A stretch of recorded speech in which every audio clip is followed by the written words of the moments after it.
Yo, what is going on, everyone? My name is Nick, or The Notorious Fantasy, and in today's video, we're going to be going in depth into my week number 3 waiver wire pickups for the 2024 fantasy football season. We're going to be going in depth through 13 players that I believe you guys should be looking to add to your fantasy football teams prior to week number 3. But before we could get into things, I would like to ask that if you guys are new to the channel and you do end up enjoying today's video, that you please make sure to hit that subscribe button down below. And while you're down there, whether you are new to the channel or not, please make sure that you leave a like on today's video. It would help me out a ton. If you want to follow me on Twitter or X, please do so at NotoriousFantasy. So without further ado, let's get into my week number 3 waiver wire pickups for the 2024 fantasy football season.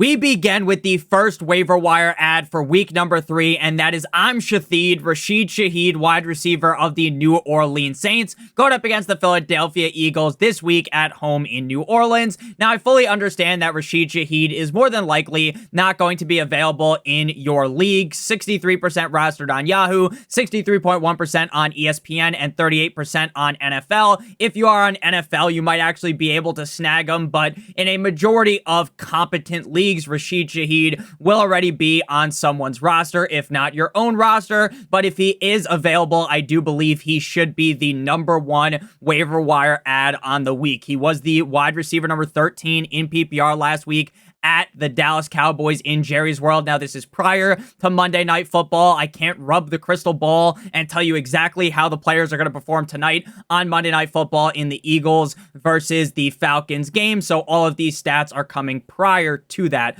4 for 4 like he was at Wendy's, 4 receptions on 4 targets for 96 yards, and a touchdown, 3 rushes for 13 yards. Back-to-back weeks with 4 or more targets, 70-plus yards, and a touchdown. Olave and Rashid Shaheed are very clearly the wide receiver number 1 and 2 on this team based upon snap counts. Last week, 42 snaps for Olave, 39 for Rashid Shaheed. Again, I fully understand that Rashid Shaheed isn't readily available, and honestly, I thought week 1 was a little bit fugazi, awazi, and awoozy after they beat down on the Carolina Panthers, but it appears that this offense is too legit to quit. MC Hammer style. Derek Carr fucking turned back the clock, reinvigorated his career. He looks fantastic, and Rashid Shaheed is a huge benefactor of that. Speaking of Derek Carr, he is our number 2 waiver wire ad, quarterback of the New Orleans Saints, going up against the Philadelphia Eagles. 19% rostered on Yahoo, 9.6% on ESPN, and 8.5% on NFL. So if you are someone that is juggling the quarterback position, maybe you have a guy like Stafford who just shit down his pants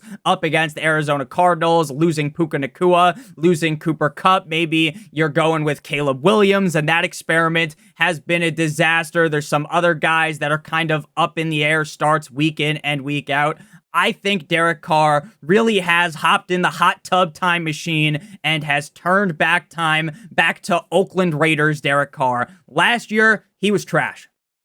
There is no way around it. Him and Olave, him and the wide receivers were not on the same page. They weren't even on the same chapter of the book. They weren't even on the same series. Derek Carr was reading the fucking Hobbit, and Chris Olave was reading Dr. Seuss or something like that, right? They were not even remotely in connection with one another, but this year they have that 5G LTE connection. Derek Carr and the wide receivers are putting belt to ass weekly. Quarterback 2 up against the Cowboys, 11 completions on 16 attempts for 243 yards with 2 touchdowns and a pick, 1 rush for 1 yard and a touchdown. He hit the Elvis celebration, which gave him a bunch of aura points in my book. He's the quarterback 2 on the season. Could this all go crumbling down like Humpty Dumpty off that wall? Of course it could, but as of right now, I think we need to start believing in Derek Carr. Next up, we move to Rico Dowdle. You might just get hit with the Rico McMillie, running back of the Dallas Cowboys, going up against the Baltimore Ravens this week. 41% rostered on Yahoo, 37.3% on ESPN, and 10.6% on NFL. Now, Rico Dowdle and Zeke are definitely in a competition on who could be the lead back on this team.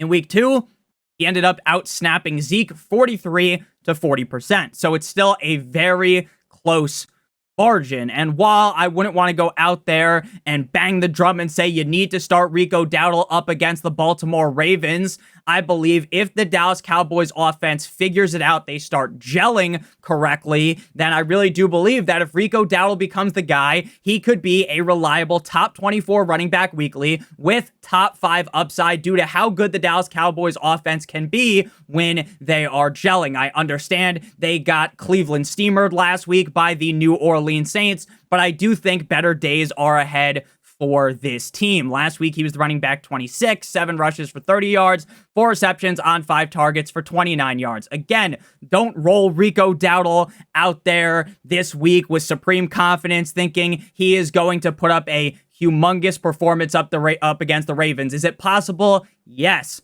But I definitely think we kind of want to wait and see what happens with this running back room, because if Rico Dowdle does grab a stranglehold over this backfield and the Cowboys offense starts looking how we think they should look, then Rico Dowdle has that upside to be very reliable for you week in and week out. Next up, we move to Khalil Shakir. Oh, baby, when you talk like that, wide receiver of the Buffalo Bills, going up against the Jacksonville Jaguars. Now, this is another guy that's probably going to be owned in your league, but we are going to be talking about other players that you would definitely be able to get. 59% rostered on Yahoo, 49.1% on ESPN, 84.4% on NFL. I would definitely comb the waiver wire, comb the desert, fucking Spaceball style here to find Khalil Shakir, because I really do believe that he is the #1 wide receiver on this team. I get that Coleman's playing all the snaps. Coleman, 92% of the snaps up against the Dolphins, but it looks like the guy plowed Josh Allen's wife because Josh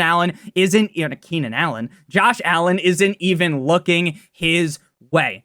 It was so funny. There was a video of Josh Allen talking with Coleman, and Coleman's kind of trying to talk to him, and Josh Allen just looks away. It's like he just doesn't care at all. Again, Coleman led the team in snaps, 91%, Mac Hollins, 71%, 69% for Khalil Shakir. Very nice. I like 27% for Curtis Samuel. Again, the snaps might not tell you this is the clear wide receiver 1 on the team, but I feel right now very confident in telling you that I think Shakir will be the wide receiver 1. Wide receiver 28 last week up against the Dolphins, 5 for 5 for 54 yards, 1 rush for 2 yards. Ultimately, the Bills offense didn't really have to do much in that game as the Miami Dolphins, my favorite team, shot ourselves in the foot so many times in a row. It was almost embarrassing. If Tua didn't suffer that concussion, I hope he's okay. He would have been the laughing stock of ESPN, NFL, whatever talk show you want to listen to. Skip Bayless, fucking Shannon Sharp, who was railing that girl on Instagram Live. That's all they would have talked about, how bad Tua looked. But Khalil Shakir as the wide receiver 1 in Buffalo in a Josh Allen offense clearly has a ton of upside and needs to be rostered. Next up, we move into Braelon Allen of the New York Jumbo Jets going up against the Patriots on Thursday Night Football. 10% rostered on Yahoo, 7.4% on ESPN, and 1.3% on NFL. Now, Braelon Allen gave the Tennessee Titans a colossal wedgie.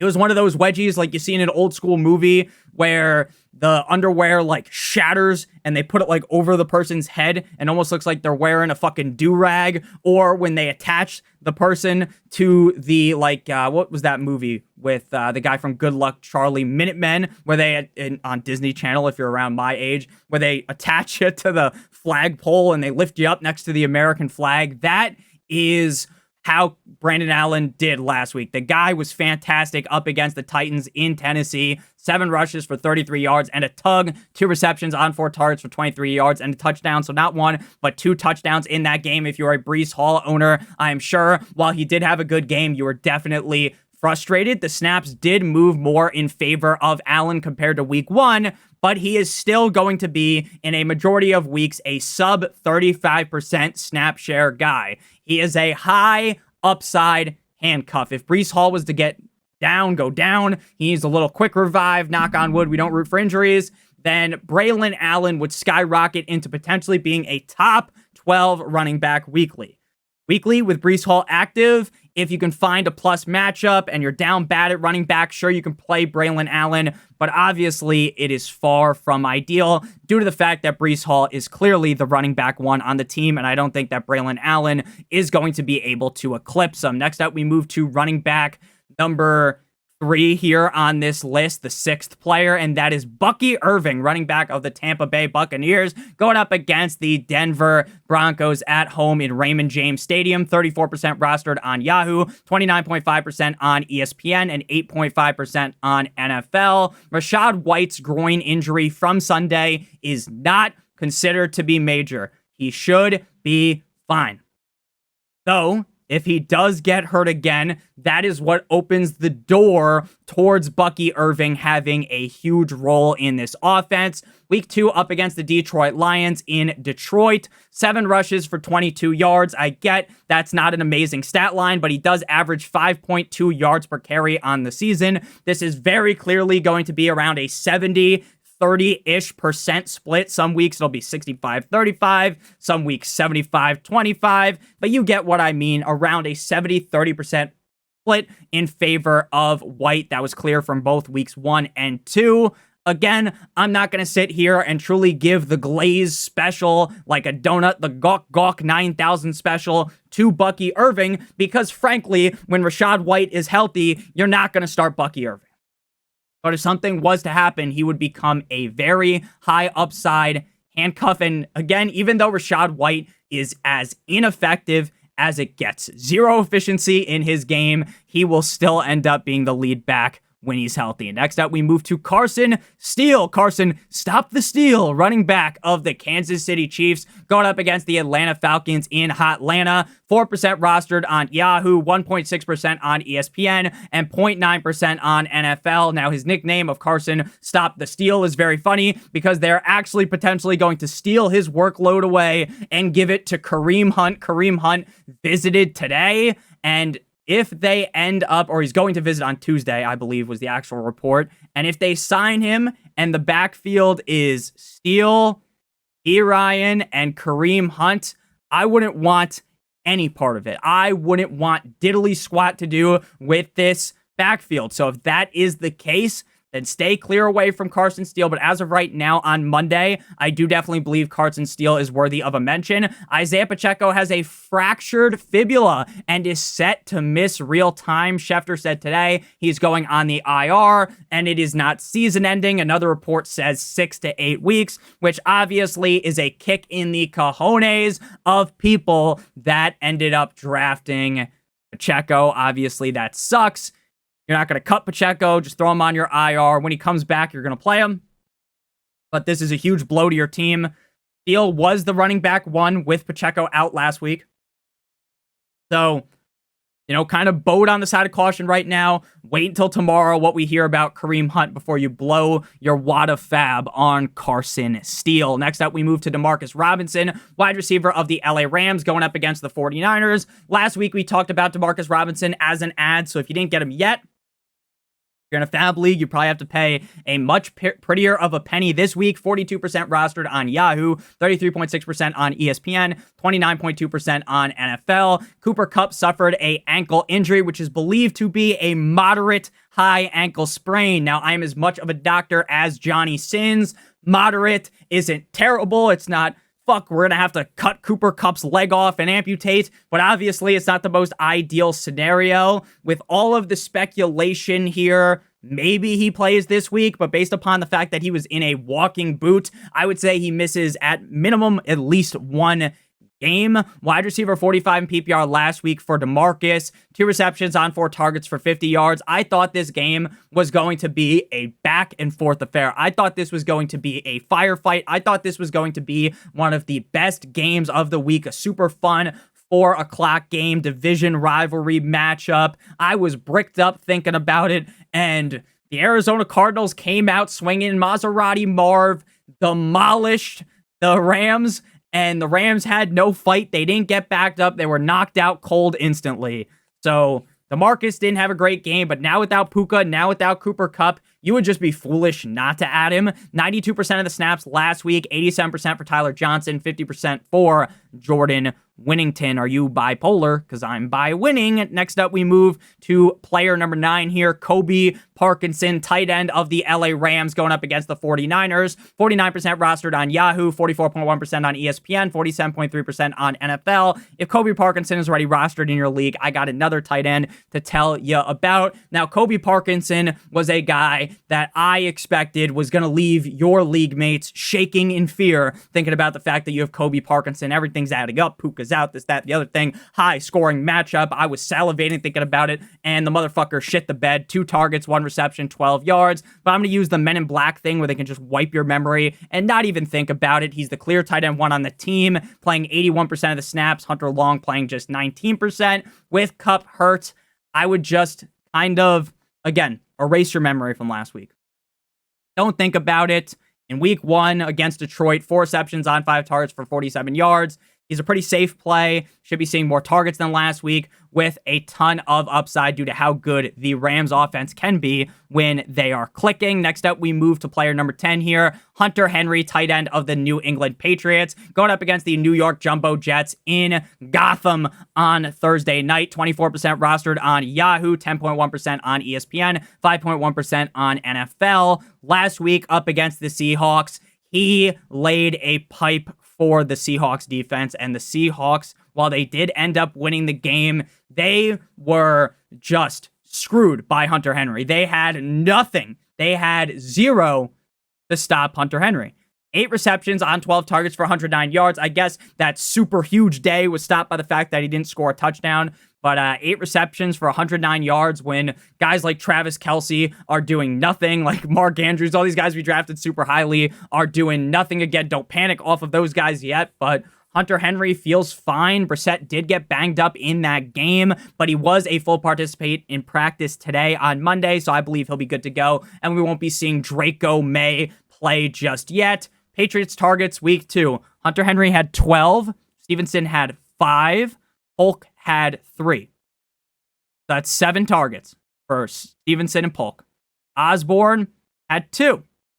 Quick math, 7 plus 2 is 9. Gibson and Hooper had 1. So that's 11 total other targets, and Hunter Henry had 12. Now, am I going to be stupid and tell you, oh, Hunter Henry is going to be a stone cold lock to be a top 5 tight end going forward? That would be just ignorant to say, especially since he's on a Patriots team that offensively isn't great. But Hunter Henry is definitely valuable as a pickup, especially if you are sitting there every single week fiending for a new tight end, because the tight end production this season has been not it. Next up, we move to Mono Man Sam Darnold, quarterback of the cold like Minnesota Vikings, going up against the Houston Texans. 13% rostered on Yahoo, 5.6% on ESPN, 2.3% on NFL. I think as a NFL community, as fantasy football players, we owe Sam Darnold an apology. I wrote him off in New York. He was seeing ghosts. He had mono. He wasn't it in Carolina. He had a couple of good games, but ultimately he wasn't it. He was holding Sam Darnold's Gatorade last season going into the Super Bowl. But last week, he made Brock Purdy hold his jockstrap because he torched the 49ers. Round of applause for Mono Man Sam. He did put the dagger Arya Stark style into my back as someone that had the 49ers as their Survivor pick. I'm sure the boat sank for many of you with Survivor this week if you play in Survivor with the Ravens, the 49ers. Shit wasn't sweet, but Sam Darnold actually looks good, which is crazy to say. It is really crazy to say. I said going into the year that I think Sam Darnold's going to be sneaky good in the Kevin O'Connell offense, and it's worked thus far. Now, am I ready to crown the guy, say he's the franchise quarterback with J.J. McCarthy there? Of course not, but Sam Darnold does at least deserve a mild apology. 17 completions on 26 attempts for 268 yards, 2 tugs, 1 INT, 5 rushes for 32 yards, back-to-back weeks with 200 passing yards plus, and 2 touchdowns with a pick. Quarterback 9 on the season thus far. I would definitely rather have Derek Carr due to his resume in the NFL, due to just the offense as a whole in New Orleans just percolating, but I do definitely think you should be picking up Sam Darnold if your quarterback situation is incredibly questionable. Next up, we move to player number 12, Jerry Jeudy, wide receiver of the Cleveland Browns, going up against the New York Football Giants this week. 41% rostered on Yahoo, 67.2% on ESPN, and 27.4% on NFL. Frankly, I was shocked by the roster percentage of Jerry Jeudy. I don't know why people drafted Jerry Jeudy, and now you're like, Nick, people drafted him because they're smarter than you, because now you want to pick him up in week 3, so clearly they were right and you were wrong. I guess so. On paper, entering into the season, Jerry Jeudy has been nothing but undervalued. Not even undervalued, I guess. Not underrated, just bad. In Denver, he was outplayed by Courtland Sutton. He was never the guy that we claimed for him to be coming out of Alabama, where everyone's giving him the Sukalamink special, the Hawk Tua spit on that thing, and the guy never did anything. And now that he's in Cleveland with Deshaun Watson, I guess Watson's massaging the numbers out of Jerry Jeudy because he's looked great, and Amari Cooper has been chilling in the toilet. Wide receiver 24 in PPR last week up against the Jaguars. 5 receptions on 6 targets for 73 yards. Back-to-back Michael Jordan 96-97 weeks with 6 or more targets. Ranks second in targets on the team as Cooper is ahead of him, but Cooper only has 5 receptions for 27 yards in those games, and Cooper also doesn't have a touchdown, but Jerry Jeudy does. Maybe Jeudy is that guy that we thought he was out of Alabama. I'm not ready to, just like Sam Darnold, crown him yet, but a great matchup up against the Giants. In deeper leagues, he would be start-worthy, but I just have this strange feeling deep inside of me, pause, that the second we start Jerry Jeudy and we bench Amari Cooper is the second where Amari Cooper goes out there and has one of those games that you know he has in him where he gets like 10 receptions, 125 yards, and 2 touchdowns or something like that. But hey, as of right now, it seems like Jerry Judy's the guy to have in Cleveland. Before we pivot on into the final waiver wire ad of the week, I would like to give you guys a word from our friends and our sponsor over on Underdog Fantasy. Now, tonight, we have the Eagles versus the Falcons.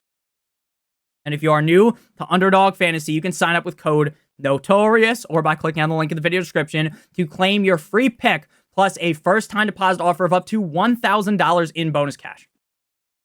So tonight, you claim that offer, you get Jalen Hurts higher than half of a total yard, you match that with a player on the Falcons, you could go higher or lower, and if both of those picks hit, you'll receive 3 times what you enter into the pick'em slip. If you don't like any of the players tonight, you can move that on to the games on Thursday, Sunday, or Monday, and if you're watching this after the Eagles played the Falcons, you will actually just receive a different special picks. You can claim your free pick using promo code Notorious if you're a first-time depositor, plus a first-time deposit offer of up to $1,000 in bonus cash using promo code Notorious or clicking on the link in the video description. So final guy here, I don't even want to say his name, but it's Quentin Johnston, and I will tell you right now, anyone that blows their fab on Quentin Johnston, makes it rain on him like he's a fucking BBL stripper, I'll tell you right now that that is insane. We've seen Quentin Johnston in his career, and he has not been great. But what I'm going to tell you right now is if you can get him on the low, and if you're comfortable benching him, because there's no way in your right mind should you be playing Quentin Johnston up against the Pittsburgh Steelers defense, you might find a diamond in a rough. While I wrote him off, while everyone wrote him off, I bet you his own family wrote him off due to how trash he was last year. All the offseason reports that he just has nothing to give. They're throwing on the ball. He's dropping it left and right. Quentin Johnston has been good. I'll give him the credit. 7% roster on Yahoo, 6.9, very nice on ESPN, 1.7 on NFL. He was the wide receiver 12 last week in PPR up against the Panthers in Carolina. Now, I probably could be the wide receiver 12 up against the Panthers, who just benched Bryce Young for Andy Dalton, the Red Rifle. 5 receptions on 6 targets for 51 yards and 2 touchdowns, tied with Ladd McConkey in terms of targets throughout the first 2 games. I still don't think that you can confidently, I could sit here and puff out my chest and say Quentin Johnston is the wide receiver 1 on this team. But, and this is a big but, shout out Layla Starr, I do believe that he is worth a flyer pickup. I'm not blowing my fab on him. I'm not even going to sit here and say he's going to do anything against the Steelers because I think he's going to get locked up. But Quentin Johnston, maybe, just maybe, no sophomore slump here, a sophomore rise. So thank you guys all so much for watching. If you did end up enjoying today's video, make sure you guys hit that subscribe button like it owes you some money. Leave a like on today's video. It would help me out a ton. If you want to follow me on Twitter or X, please do so at NotoriousFantasy. Again, make sure you guys do check out Underdog Fantasy, promo code Notorious, to get that free pick, plus a first-time deposit offer of up to $1,000 in bonus cash. Love you guys all so much. I hope you have a great rest of your guys' day. We'll be back tomorrow with wide receiver and running back start or sit decisions for every single matchup of week 3, starting with the running backs in the morning and the wide receivers at night. I love you guys all so much. Hope you have a great one. And as always, good boy.